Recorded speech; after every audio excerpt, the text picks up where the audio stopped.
What is real GDP? Okay. Let us go back to our earlier example. We have calculated in 2010 GDP as $27,000, while in 2011 we calculated GDP as $32,000. Can we find the growth rate of GDP, which is $32,000 minus $27,000 upon $27,000, which came out to be 0.185 or approximately 18.5%. So by a simple logic, GDP has increased by 18.5% during 2010 and 11.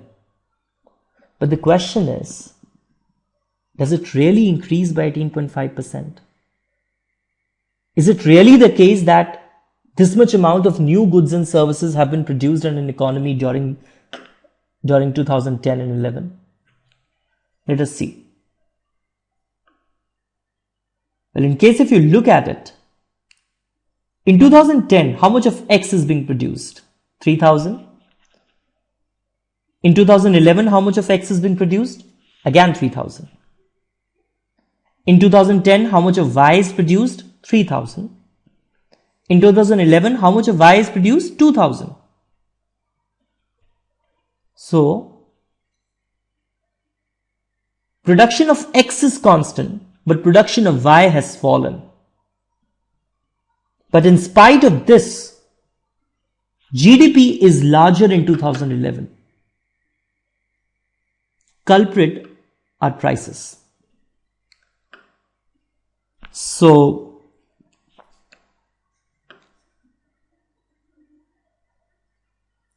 how do you ensure that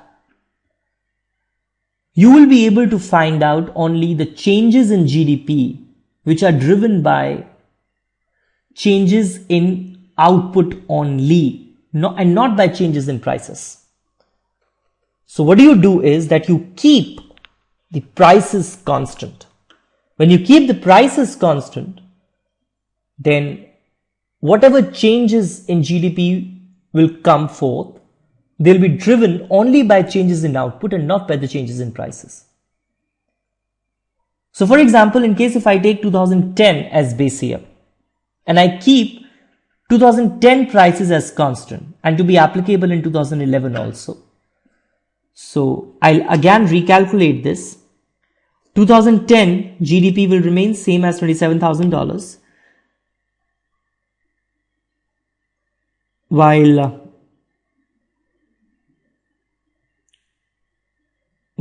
2011 2011 prices will change. Okay, it will be instead of 9 and 2.5, we will be writing 7 and 2. So it is 7 into 3,000 plus 2 into 2,000. So it is 21,000 plus 4,000. Basically, it is 26,000. In fact, GDP has fallen. Real GDP has fallen. So when you keep prices constant at the level of prices of 2010, your real GDP has fallen. And that is also very easily seen in case if you look at the table, because production of X is constant while production of Y has fallen. So nominal GDP allows both for price and quantity to vary over time. Okay, while real GDP, it allows only output to change over time. Fine. Well, you also have noticed one thing, that in 2010, both in nominal GDP as well as real GDP, they are same. In the base year, they're going to be same. Okay. So this is the way you calculate real GDP. Fine.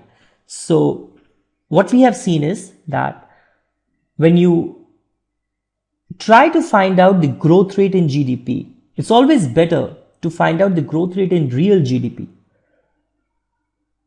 Otherwise, you will not get a clear picture of how much GDP has grown if you're going to evaluate it at the current prices.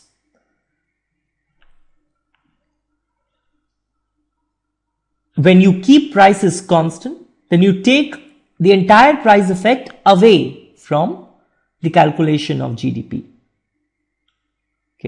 Okay, thanks.